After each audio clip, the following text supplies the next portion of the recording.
Hello my dear students, physical साइंसेर solution भौतिक विज्ञान समाधान आज के सेट 5 WBH माध्यमिक जो मक टेस्ट पेपर 2021 এটা খুব ইম্পর্টেন্ট একটা টেস্ট পেপার। দেখো পারুল প্রকাশনী খুব গুরুত্বপূর্ণ টেস্ট পেপার। এই টেস্ট পেপার যে সলিউশন 2 এবং 3 মার্কসের কোশ্চেন যে সলিউশন, এটা তোমাদের প্রায় কমেন্ট আসছে এই 2 এবং 3 নম্বরের কোশ্চেনের সলিউশন করে দেওয়ার জন্য।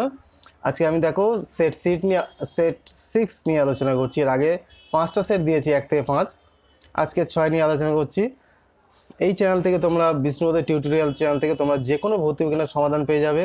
এছাড়া এই চ্যানেল থেকে ভৌতিক বিজ্ঞানের যে কোনো চ্যাপ্টারের computer printed colour PDF notes তোমরা লিঙ্ক দেওয়া থাকবে ডেসক্রিপশান থেকে ডাউনলোড করে নিতে পারবে। ঠিক আছে, সামান্য কিছু পে করে তোমরা ডাউনলোড করে নিতে পারবে। তা চলো আজকে সেট 6 শুরু করি। প্রথম দেখো 3-এর দাগে 1-একটা রয়েছে মিথেন হাইড্রেট কি এর সংকেত। মিথেন হাইড্রেট হলো এক ধরনের কেলাসাকার কঠিন পদার্থ। H2O অণু দিয়ে গঠিত বরফ সদৃশ কেলাসের মধ্যে প্রচুর পরিমাণে মিথেন আবদ্ধ হয়ে এটা সৃষ্টি হয়। ঠিক আছে, এটা হচ্ছে মিথেন হাইড্রেট। মিথেন হাইড্রেটের সংকেত কি 4CH4.23H2। এবার 3.2 এর যে অঙ্কটা রয়েছে দেখো, 500 আয়তন রয়েছে, তাপমাত্রা 27 থেকে 52 করলে কি হবে, আয়তন কত বেরিয়ে যাবে বাতাস। এটা দেখো V1/T1 V2/T2 করবে। এই যে এখান থেকে তোমরা V2টা বের করবে, V2টা বের হচ্ছে কত 541.67। সুতরাং 500 ছিল আর 541.67 এখন আয়তন হলো, তাহলে কতটা বেরিয়ে যাবে 41.67 সেমি কিউব আয়তনটা বেরিয়ে যাবে। এরপর দেখো 27 সেন্টিগ্রেড 570 মিলি চাপে 2.2 গ্রাম কার্বন ডাইঅক্সাইড আয়তন এত হলে সবইন গ্যাস ধ্রুবকের মান কত হবে। পিভি সমান NRT, এর মানে W/MRT, অর্থাৎ এখান থেকে R সমান PM/WT। এবার দেখো পি এর মান এখানে মিমি আছে, সেই জন্য 760 দ্বারা ভাগ করে এটাকে অ্যাটমসফিয়ার করে নেবে। আর বাকিগুলো যেমন মান আছে বসিয়ে দাও। আর এমটা কত, এখানে এমটা হচ্ছে দেখো কার্বন ডাইঅক্সাইড 44, আর টি এর মানটা হচ্ছে 27 + 73। শুধু এবার কাটাকুটি করো, এটা কাটাকুটি করলে 0.082, অর্থাৎ সর্বজনীন গ্যাস ধ্রুবক আর এর মান 0.082। একটি বস্তুকে উত্তল লেন্সের ফোকাসে রাখলে কীভাবে প্রতিবিম্ব গঠিত হয় তার চিহ্নিত চিত্র অঙ্কন এবং প্রতিবিম্বের বৈশিষ্ট্য। প্রতিবিম্ব দেখো অসৎ সমশীর্ষ এবং বস্তু এলাকা বড় হয়। এই হচ্ছে চিহ্নিত চিত্র, তোমরা এটা এঁকে নেবে। এই হচ্ছে লেন্সটা আঁকবে, তারপরে বস্তু PQ আর প্রতিবিম্ব P1 Q1। ঠিক আছে, দিনের বেলায় আকাশকে নীল দেখায় কেন। বায়ুমণ্ডলে ভাসমান ধূলিকণা বায়ুকণার দ্বারা সূর্যের আলোর বিক্ষেপণ হয়। এই বিক্ষেপণের জন্য আকাশকে নীল দেখায়। যেহেতু বিক্ষিপ্ত আলোর তীব্রতা আলোর তরঙ্গদৈর্ঘ্যের চতুর্থকারের ব্যস্তানুপাতিক, তাই সূর্যালোকের বেগুনি এবং নীল বর্ণের আলোর রশ্মির মধ্যে লাল বর্ণের আলোর রশ্মিগুলি অপেক্ষা বেশি বিক্ষিপ্ত হয়। নীল বর্ণ, আমাদের চোখ বেগুনি অপেক্ষা নীলের প্রতি বেশি সংবেদনশীল, তাই আমরা নীল দেখি। লুইস ডট ডায়াগ্রামের সাহায্যে C2H4 অণুর গঠন ব্যাখ্যা করো। এই হচ্ছে লুইস ডট ডায়াগ্রাম। ঠিক আছে, এখান থেকে আমরা দেখতে পাচ্ছি কি ইথিলিন অণুতে দুটি কার্বন পরমাণু দ্বিবন্ধনে যুক্ত থাকে, অর্থাৎ দুটো সমযোজী বন্ধন রয়েছে এই যে। আর যে প্রত্যেক কার্বন পরমাণুতে দুটি করে হাইড্রোজেন পরমাণু একটি করে সমযোজী বন্ধনে যুক্ত আছে, এই যে একটা করে সমযোজী বন্ধনে যুক্ত আছে। ধাতব পরিবাহী তড়িৎ বিশ্লেষণের মধ্যে 3টে পার্থক্য দেখো। এই হচ্ছে পার্থক্য। ধাতব পরিবাহীর মধ্যে কী হয়, তড়িৎ প্রবাহের ফলে ধাতব পরিবাহীর কোনো রাসায়নিক পরিবর্তন হয় না, কিন্তু তড়িৎ বিশ্লেষণের মধ্যে দিয়ে রাসায়নিক পরিবর্তন ঘটে, নতুন পদার্থ উৎপন্ন হয়। মুক্ত যোজক ইলেকট্রন ধাতব পরিবাহীতে তড়িৎ পরিবহন করে, আর এখানে তড়িৎ বিশ্লেষণে আয়ন তড়িৎ পরিবহন করে। এক্ষেত্রে পরিবাহীর পরমাণুর কোনো স্থানান্তর ঘটে না, এক্ষেত্রে আয়নগুলি স্থানান্তরিত হয়। ব্রোঞ্জের ওপর সোনার প্রলেপ দিতে গেলে কী করবে, ব্রোঞ্জকে ক্যাথোড আর সোনাকে অ্যানোড হিসেবে অ্যানোড তড়িৎ হিসেবে ব্যবহার করা হবে। আর তড়িৎ বিশ্লেষণ হিসেবে পটাশিয়াম অরোসায়ানাইডের জলীয় দ্রবণ ব্যবহার করতে হবে। এবার দেখো এই যে রয়েছে 220 ভোল্ট 100 ওয়াট আর 220 ভোল্ট 60 ওয়াটের দুটি বাল্বকে শ্রেণী সময় যুক্ত করলে কোনটা উজ্জ্বলতা বেশি হবে কেন। সেই সময়ে 60 ওয়াট বাল্বটি বেশি উজ্জ্বলতা সহ জ্বলবে, কেন কি, কারণ বাল্বের রোধ R সমান V² P, এখানে V বিয়োগ P ক্ষমতা। 60 ওয়াটের বাল্বের রোধ 100 ওয়াটের বাল্ব অপেক্ষা বেশি হয়, তাই না, রোধটা বেশি হবে। এখন উভয় সময়ের মধ্যে দিয়ে প্রবাহমাত্রা সমান, উজ্জ্বলতা উৎপন্ন তাপের সমানুপাতিক, আর উৎপন্ন তাপ হচ্ছে I²R এর সমানুপাতিক হয়। যে বাল্বের রোধ বেশি, অর্থাৎ 60 ওয়াট বাল্বের রোধ বেশি, তাই সেটা বেশি উজ্জ্বলভাবে জ্বলবে। Cl আর Cl- এর ব্যাসার্ধের তুলনা করো। এটা 3.7 আছে। আয়নীয় যৌগগুলির বিক্রিয়া দ্রুত হয় কেন, আয়নীয় যৌগগুলি জলীয় দ্রবণে আয়নিত হয়ে ক্যাটায়ন এবং অ্যানায়ন উৎপন্ন করে, তাই তাদের মধ্যে দ্রুত বিক্রিয়া ঘটে। সমযোজী যৌগে বন্ধন বিভাজন ঘটাতে অনেক বেশি শক্তির প্রয়োজন হয়, তাই বিক্রিয়াগুলো ধীরে ঘটে। এবার 3.8 দেখো, সিএল1 আয়নের ব্যাসার্ধ সিএল পরমাণু অপেক্ষা অনেক বেশি হয়, কারণ কি সিএল1 আয়নের নিউক্লিয়াসের প্রোটন সংখ্যা অপেক্ষা ইলেকট্রন সংখ্যা এক একক বৃদ্ধি পায়, কার্যকরী আধান হ্রাস পায়, ইলেকট্রন বিকর্ষণ বৃদ্ধি পায়, ফলস্বরূপ সিএল1 আয়নটির ব্যাসার্ধ সিএল1 অপেক্ষা বেশি হয়। কার্যবৃত্তিক ধাতু বলতে কি বোঝো?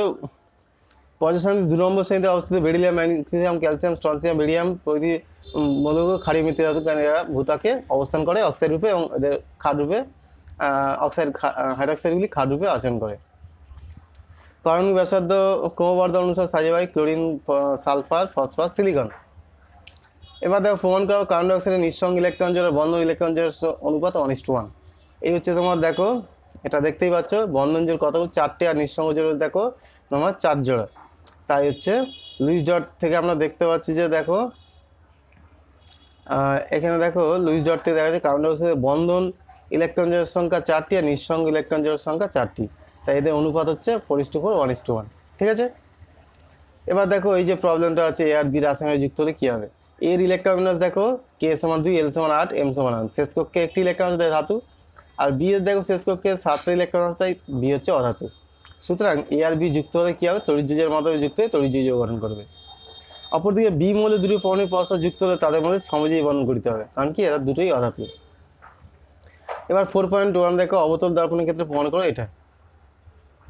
এখন দেখো এই প্রমাণটা অনেক বড়, তাই আমি হচ্ছে ওটা বলছি না, জাস্ট এটা দেখিয়ে দিলাম, তোমরা এটা বুঝে নিও। ঠিক আছে। এবার দেখো এনটিভিতে 6 এত কার্বন ডাইঅক্সাইড কত কম বিক্রিয়া হতো, এই অঙ্কটা দেখো। ক্যালসিয়াম কার্বন ডাইঅক্সাইড এই সেলে বিক্রিয়া হচ্ছে তোমার এখানে 100 গ্রাম ক্যালসিয়াম কার্বনেট থেকে পাওয়া যাচ্ছে কার্বন ডাইঅক্সাইড কত 22.4 লিটার এনটিভিতে। তাহলে 22.4 লিটার কার্বন ডাইঅক্সাইডতে 100 গ্রাম দরকার ক্যালসিয়াম কার্বনেট, আর 6.72 করতে কত লাগবে, 30 গ্রাম লাগছে, তাই তো। সুতরাং এখান থেকে পেয়ে গেলে।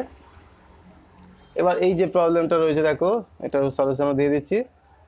এখান থেকে দেখো 11.6 লিটার 11.2 লিটার অক্সিজেন দরকার হয় 6 গ্রাম কঠিন মৌলের জারণে, তাহলে 22.4 লিটার অক্সিজেন দরকার হবে কত 12 গ্রাম মৌলের জারণে। সুতরাং মৌলটির আণবিক ভর হচ্ছে কত 12, তাই অর্থাৎ এটি কার্বনের অক্সাইড যেহেতু, তাহলে এটা হচ্ছে কার্বন ডাইঅক্সাইড এবং আণবিক ভর কত হবে 44। ঠিক আছে। আর বাষ্পমাত্রা 44/2 মানে 22।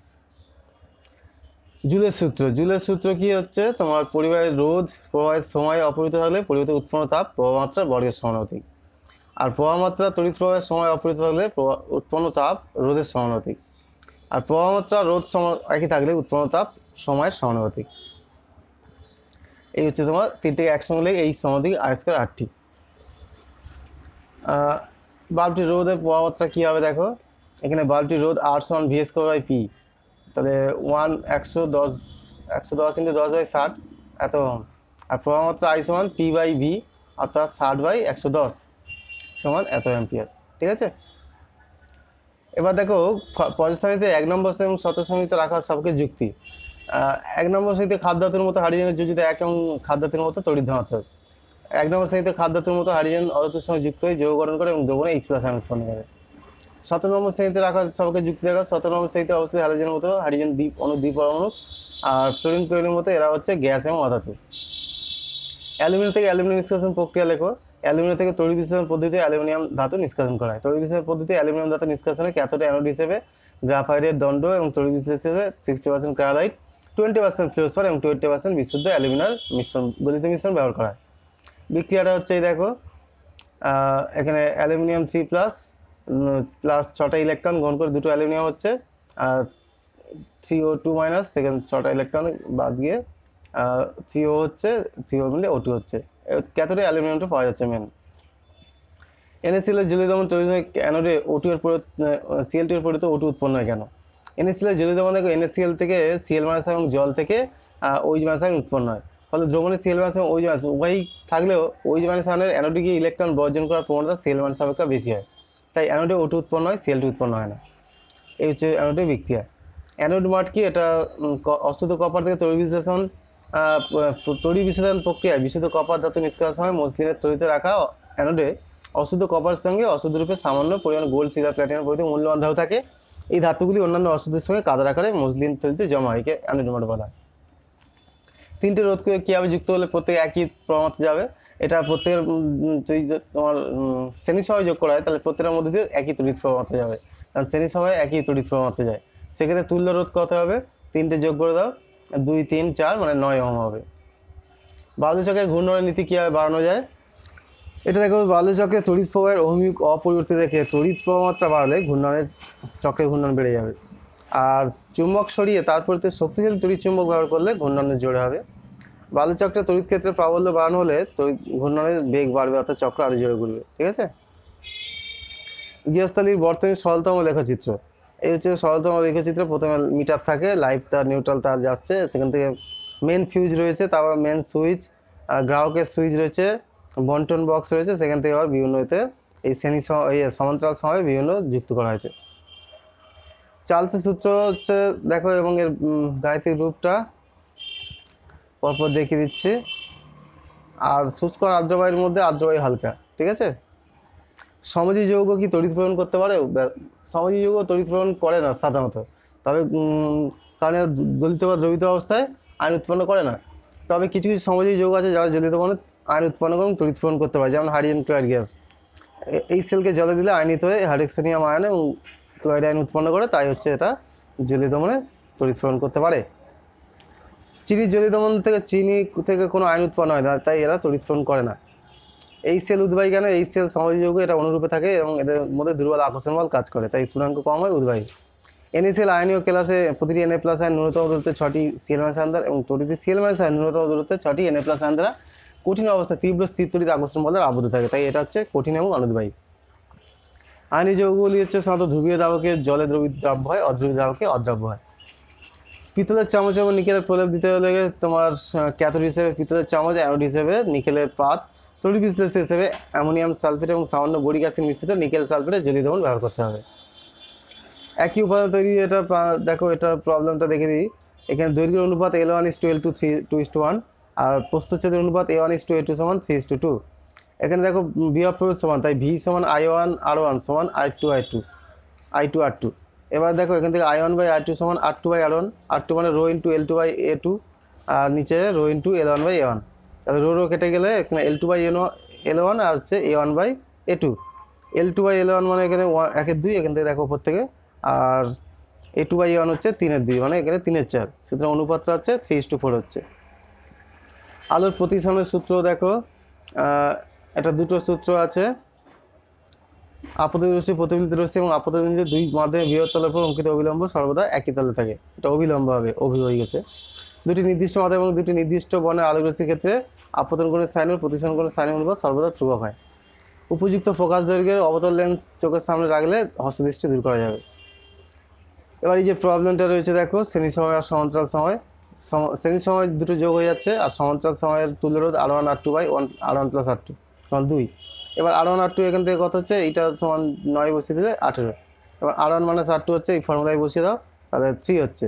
এবার দুটোকে সমাধান করে দাও, তোমার 6, একটা 6 বেরোচ্ছে, একটা হচ্ছে 3 বেরোচ্ছে। Thank you for watching. ভিডিওটা ভালো লাগলে অবশ্যই লাইক করো, শেয়ার করো বন্ধুদের সঙ্গে, এবং চ্যানেলটিকে সাবস্ক্রাইব করে বেল আইকনে ক্লিক করো, যত এই ধরনের ভিডিও তার নোটিফিকেশন পেয়ে যাবে। আর তোমরা যদি সমস্ত নোটস লাগে তাহলে অবশ্যই তোমরা ডেসক্রিপশন থেকে লিঙ্ক করে নিও। ওকে, বাই।